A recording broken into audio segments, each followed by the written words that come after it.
Every day you and I get bombarded with negative news. Just like the body becomes what we eat, the mind becomes what we're putting in. It is important to listen to stories that not only gives you hope, but also inspires you and uplifts you.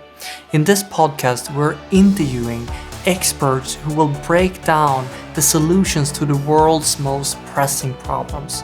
And I promise you, if you listen to this podcast, you will not only stay informed, but you will also feel more energy in your life. Welcome to Great.com Talks with.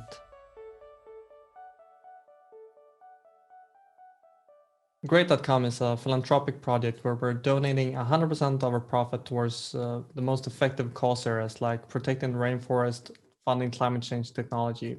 And if you want to help Great make those donations, the best thing that you can do is to help and subscribe to the channel. The topic of today is, why is it important to have a free market and to limit the power of the government? And to understand more about this topic, we have invited Michael Wright, who is the Executive Vice President from Mackinac Center for Public Policy. So welcome, Michael, to this interview. Thank you very much. It's glad to be here, glad to join you. You have a fantastic background. I said it in the beginning as well for the people who can see your screen. And that is not what we're going to talk about here, but I want to ask you directly the first question. What do you see as the problem that the Mackinac Center for Public Policy is trying to tackle? I love this question. And just to give people context about our organization, we're based in the United States.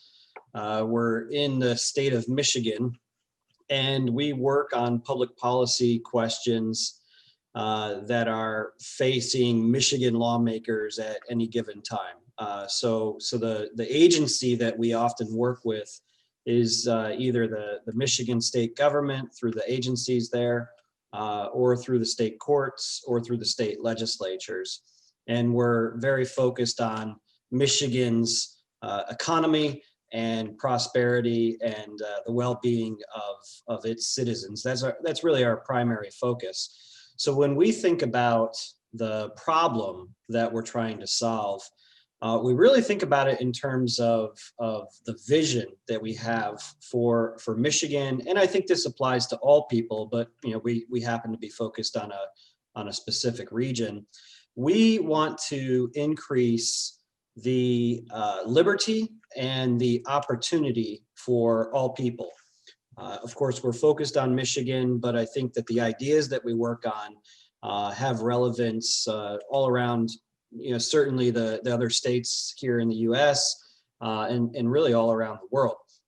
So we think about what can we do to increase liberty and opportunity for all people. And anytime that you gather a group of people together, this has been true for millennia. Anytime you gather a group of people together, you are going to have some form of government.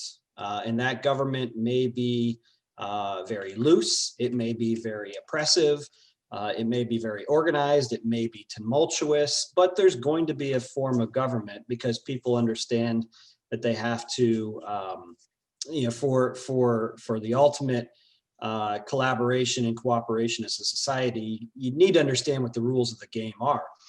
And so we believe that ideally the government exists to help protect and maintain individual rights for people. But there is a tendency with any form of government, and over time, the tendency is that the government grows. It accumulates power. It takes more things on. It becomes bigger, its revenues grow larger, it does more for people. And so there's this creep over time of government becoming more and more involved in people's lives. And sometimes that has good effects and sometimes it doesn't.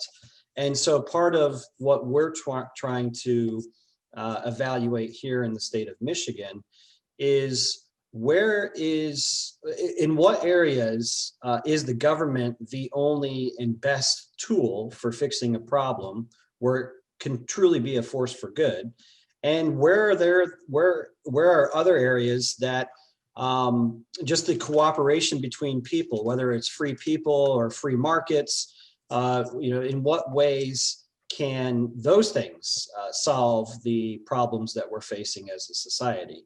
So government can be a force for good, or it can interfere with individual liberty and individual prosperity. And we think the challenge in front of us is to help leaders in this state and around the country to be that force for good. So I guess I would summarize it with this question. It really comes down to the question of who decides.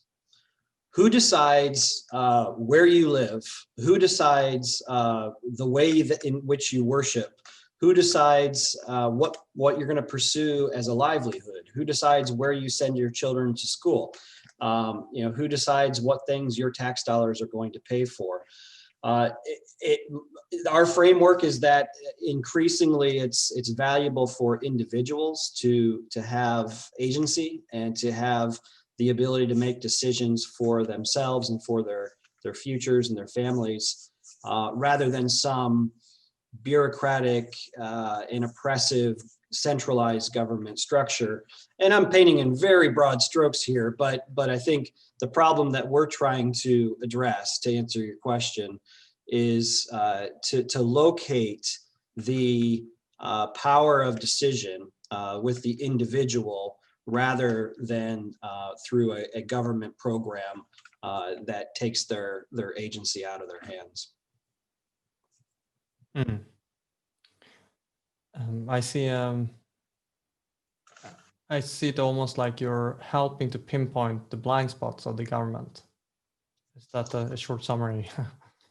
Yeah, I think that's right. And I think people have a fairly good understanding of how decisions are made within the structures of government. So if you use, a US-based example, because that's where I am, obviously you've got a legislature that creates the law, the executive branch, the governor or a president enforces the law, and then the legal system is designed to interpret the law and settle disputes for people. And within that framework, I think it's a common misconception that people may have, that lawmakers get elected and they know exactly what they want to do, and they go into Congress or a state legislature and they get that work done. And that's not always the case. Lawmakers and elected officials are not just responsive to their own ideas and their own priorities. They also have to react to the crises that confront them at any given time. If we were doing this conversation a year ago, we may not be talking about COVID-19 and the coronavirus pandemic and the government reactions to that. And certainly lawmakers or elected officials wouldn't necessarily be thinking about that. And so how we try to help them is to equip them with policy solutions that are relevant in the moment for the crisis that comes up. And from year to year, from moment to moment, those crises or challenges or problems change. Let me ask you then, help us to understand, what would that look like? What are the blind spots that you're, or what are those suggestions that you're suggesting to the governments? Yeah, so couple of blind spots. I think that we do tend to point out. One would be the myth of the government program that will fix everything. You see this, name your problem, and there's going to be a government program that accompanies that problem to say, well, this is how we're going to deal with that.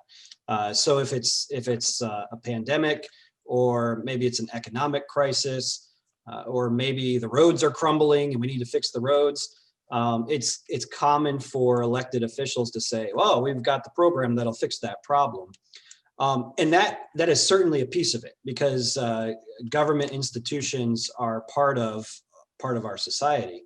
But there are other forces that, or other drivers that help fix societal challenges or ills, or public policy challenges, whether it's the business community, or the power of individuals working together in a philanthropic way, the private agencies that exist to put resources toward a problem. So that I think is one blind spot, of just thinking that if there's a problem, government is always going to be the solution to that existing problem. That's not always the case. So that's one. I think the other one is an idea that we often point out, that when a law is enacted, it's important to not just think about the hoped for benefits of the law, or the short-term benefits, but to also think about the long-term consequences of that particular policy. It's very easy, and you see this, no matter where you are, it's very easy for a government leader to get up and say, well, here's the program that we've enacted, and it's going to do all these good things. And how do we know? Because we told you it's going to do all these good things. And that may not actually be the case over the long term. You have to evaluate the impact of any public policy, not just based on the politicians' aspirations or good intentions, but also on the practical effects of that particular policy. And so that's another blind spot that we will often point out. And then the last one that I'll mention is just I wouldn't even describe it as a blind spot, as much as just that we are a resource for elected officials. When someone comes into office, he or she has their own experience and their own expertise, but they're confronted with all kinds of questions and issues that they have to tackle. And in many cases, if they're in a deliberative body, parliament or a legislature, they're going to have to vote on things that they just don't know very much about. They need to have expertise that's an inch deep and a mile wide. And so we can often be a resource for elected officials to say, look, we've studied this problem, we've actually researched it, we've published a paper, here are recommendations based on our research. And we're not the only ones that do that. Any number of organizations are active in helping counsel elected officials on actions that they might take. But that's a gap that we try to help fill. And I guess all of these actors who are trying to provide that information for the decision makers, I guess they would have different agendas. So it would be quite a lot for these decision makers to just understand which one to trust. And so what would you say the agenda from Mackinac Center for Public Policy, how would you describe that agenda? Yeah, I think probably the phrase that best describes our agenda is free market. Maybe if you were studying political philosophy, you might say classical liberal. Here in the U.S., you've got, of course, Democrats and Republicans. We don't affiliate with any political party. Our ideas have purchase in each party, but what we try to do is we try to put forward ideas that are based on long understood principles of how humans behave and how economies work. And so, I mentioned free markets as being one thing. That a market where there is voluntary exchange is superior to one where there's a centralized agency setting prices or determining how much of a product is going to be available to the public. I think individual liberty is another principle that we often talk about, the right of the individual to make their choices and to preserve fundamental rights. Representative government is another one that we often talk about, where you have elected officials who are responsive to their lawmakers or to their constituents. So those are kind of underlying principles that may not change from one year to the next or one legislative term to the next. In practical terms, I can give you a couple of examples of what's on our agenda for this coming year. Yes, I would like to hear that.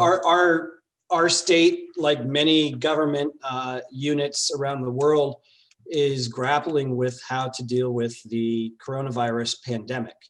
And it has many layers. It's a question of what will we do for public health purposes, and what will we do with public education? Should the schools be open or closed?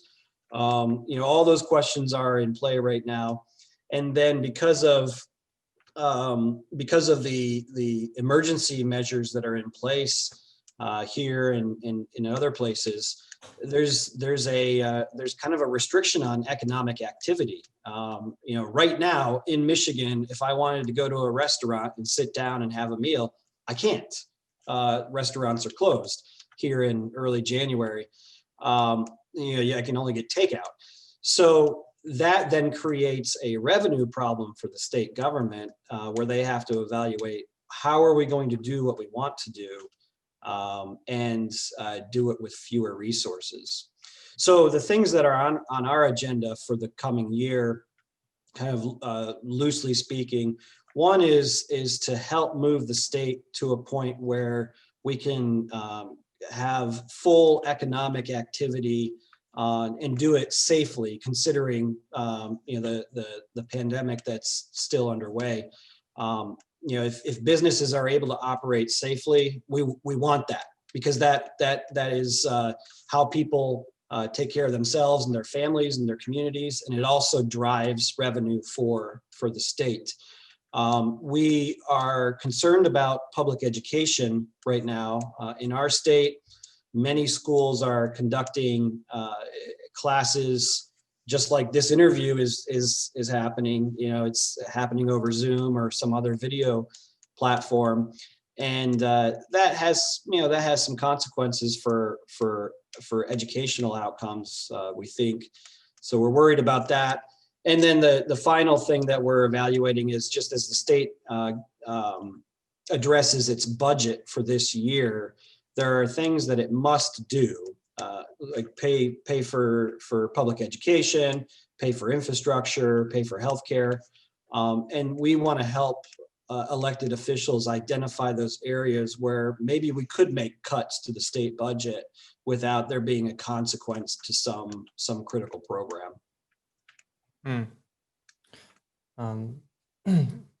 So a question for clarification here to see. So the government has this huge problem, Corona or COVID, and that's a health issue. So now the government put some rules that you're not allowed to have opening hours at the restaurants.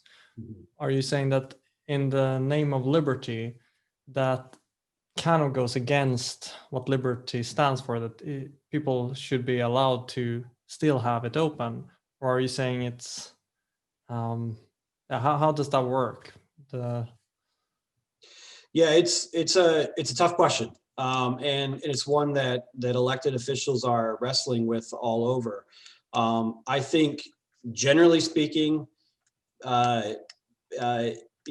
regardless of the external public health environment, people should be free to pursue their own livelihood so that they can take care of themselves, their families, and their communities.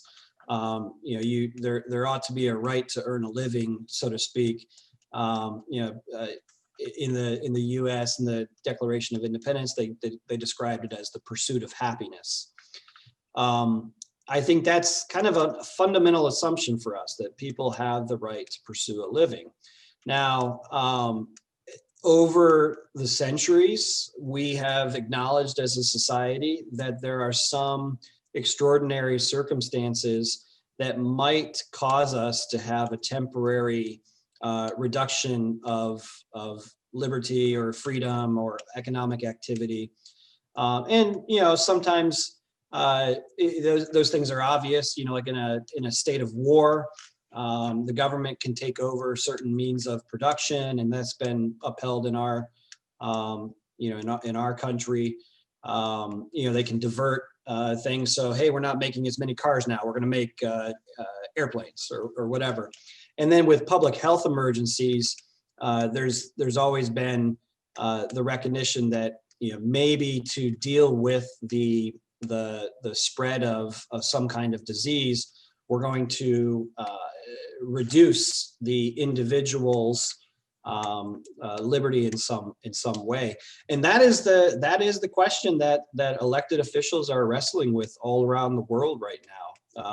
To what extent can we restrict the movement and activities of the individual person, and keep them from leaving their house or pursuing a job or mingling with other people. And I think there's a certain amount of grace that constituents that people have for emergency measures that are very targeted and temporary. The longer they go on, I think the bigger the questions become about, well, how long do we have to keep restaurants closed? And to what degree do we have evidence that restaurants could operate safely? This is actually a concern in Michigan right now. Restaurants are closed, and yet the best evidence that we have in the state suggests that that's not where outbreaks were happening. That people weren't getting sick by going to a restaurant. They were getting sick by hanging out with friends in their homes. And then the nursing homes were a source of major outbreaks, long-term care facilities, but not really the restaurants. So then, you want to use that kind of data to inform emergency measures that are adopted by the government. Mm. I see the complexity in this. There are special cases where you have to limit the freedom. So I live in Sweden, and in Sweden I barely noticed Corona, which is so strange when I talk to people in other countries. Restaurants are open, maybe not all, but quite many, and of course there's restrictions, but it feels like I can live quite a normal life. I don't have to wear a mask. I don't have to have a certain going out to specific dates or times. So in that case, we see that liberty that people want in the United States, and they would have that liberty if they just lived in Sweden. So it exists. It just doesn't exist under the American government right now. So, yeah. What I want to ask you as a last question here, towards the end here, is what would you like people to do after hearing this interview? Do you need any kind of support or? Yeah, I think there's a couple things that people can do. First of all, if they'd like to know more about the Mackinac Center and our work, they are welcome to visit our website. It's mackinac.org. So MACKINAC.org. And we have mailing lists and emails and regular production of content. We certainly work with lawmakers and elected officials, but we also think that it's important to educate people about the ideas that we're advocating for. And so encourage people to check that out. We're always happy to have conversations with people about the work that we do, and some people actually go so far as to support the work. We're not funded by any government program or agency. We're funded by individuals who give thousands of people around the country. And then I think it's valuable for people to recognize that public policy decisions in their town, in their state, in their province, in their country, wherever. Those decisions are made by leaders, government leaders, elected officials, but those individuals are responsive to their constituents. And we believe that the people of any particular region have a lot of influence over what ideas are viable and what ideas are just not acceptable to lawmakers overall. The COVID crisis is a great example of, wow, a year ago, I never would have thought that if I left my house, I would have to wear a mask and I might not be able to go to all the places I would normally go, and the restaurants are closed. It was just completely outside of the window of possibility. And yet here we are today, where your experience in Sweden is kind of a unique outlier if you compare it to the rest of the world. But elected officials are responsive to their constituents, and so people have a say in how government is run. And it's not just the experience of voting in a polling booth, voting in an election. They can communicate with their lawmakers and share what they're seeing and what they believe, and that does have influence. And so I think, you asked, what would we want people to do? We think that societies are better off and are more free and ultimately more prosperous if the individuals recognize that they have a responsibility for self-governance, and that they elect leaders to help govern and confront problems and decisions. But ultimately, we each have a responsibility to be productive members of a society. Important message. We do have powers and as individuals. So the website was mackinac.org with the C on the end of Mackinac. Thank you very much, Michael, for taking the time to just help us understand the situation that we are in right now and the work that you're doing. You're very welcome. Glad to be a part of it. Thanks for inviting me.